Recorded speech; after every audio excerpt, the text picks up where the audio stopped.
So what I do is I love to create beautiful, nurturing, functional spaces for people to dwell in, for people to be the best they can be, for their spirit to thrive. And this is very much the same work that Giselle does. She creates that space for you, for your spirit to come out, for your spirit to dwell in, and for you to get in touch with who you are, what your passion is. So things that I had on my dream board, on my dream the biggest dream, and write it down, and make it even bigger, and it's happening, and it's something that I think 3 years ago, as much as you dream the big dream, there's a part of you that still goes, really, is that really, can that really happen to me? And it is, it's happening.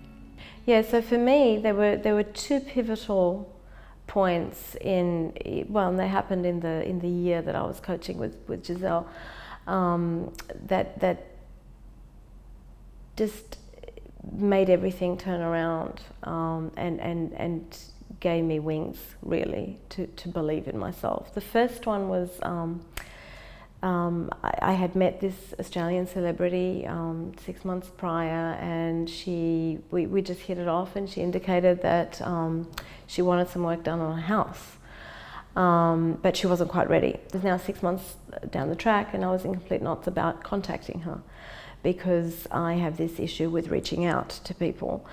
So I was on a call to Giselle, and we were talking about this, and I said to her, look, I woke up this morning and I made the decision, I'm going to write an email, I'm going to send her this email, and I'm going to reach out and just see if she's ready to do something. And I felt good, I felt congruent, I felt like it was the right thing to do. And of course Giselle was fully supported that. She said to me, it completely resonates. You have to do it. You have to follow through. Yeah, so I got off the call with Giselle, and an hour later, I looked at my email, and there was an email sitting in my inbox from her, from the celebrity, and it was titled "Ready to Start," and I had to literally do a double take and go, hold on, is this in reply to the email that I haven't yet sent? So that was uncanny. That was amazing. That just made me realize how potent my intuition was, and how important it is to follow through and to back yourself up. That was a huge turning point, because it did turn into an 18-month project. I ended up doing several rooms for her. It was a wonderful experience, and it just made me realize that I can do this, and it is completely aligned with my passion and with who I am. The second big turning point was about a year later, when again I was going through one of my phases of the work's drying up, I don't have a pipeline, I don't have clients, what am I going to do once I finish this handful of clients that I'm working with? Maybe interior design isn't the right thing after all. I was just going through real turmoil again, and I had a call from a headhunter, just dangling the carrot, pulling me back into the funds management world. I spoke to Giselle about it reluctantly, because I thought, oh, she's just going to just shut it down. I just knew. And of course she did shut it down, and she just said, look, it doesn't resonate with me. Does it really resonate with you? And I was like, yes, of course it resonates with me. It completely resonates with me, because it's I can make it work. I guess deep down it didn't, but I wanted to believe that it was the right thing to do. And a week later, I got a phone call from the company to say, look, really sorry, but we've decided to give it to an internal candidate who just came out of the woodwork in the last week, because if short of a letter of offer, I had the job. So it literally went from being in the bag to absolutely not in the bag. And for me in that moment, I remember it really well. There was a lot of anger.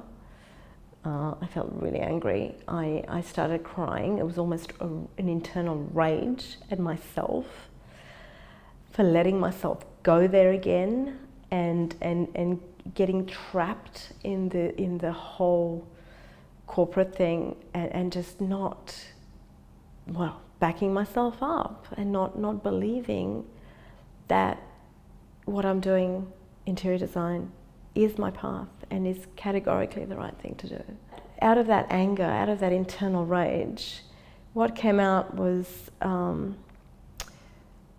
just an unequivocal decision to never, ever go back there again and to shut that door forever. No more contracting, no more 1 day, no more 2 days, no more can you do a little bit on the side, no more project management here for 2 months, no more anything. It was only going to be interior design. And the magic, and to this day when I tell this story, I still get goosebumps every time I tell this story, is that that afternoon I got a call from a who became a client. It was a referral, a friend referral, who had happened 5 months earlier, but she was now ready. So it was that afternoon that I got the call to say, I'd like you to help me transform my house. And within 24 hours, I had 2 other inquiries come through, which both turned into clients. So I worked on those 3 clients for the next 12 months. So it was very lucrative, and just, again, I look back and I go, and it all happened in 24 hours, and it all happened the minute I closed that door forever. Creation is, I think it's the result of following your intuition, mixing it with your passion and backing yourself up. It's that cocktail of courage, again, intuition and passion. And if you put those ingredients together, it's a pretty potent mix. You leap.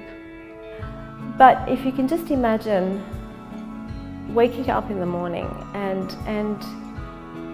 finding it easy to get out of bed, because it's not a struggle. You're not going into a job that is a job, that's a means to an end. You are doing something that you love.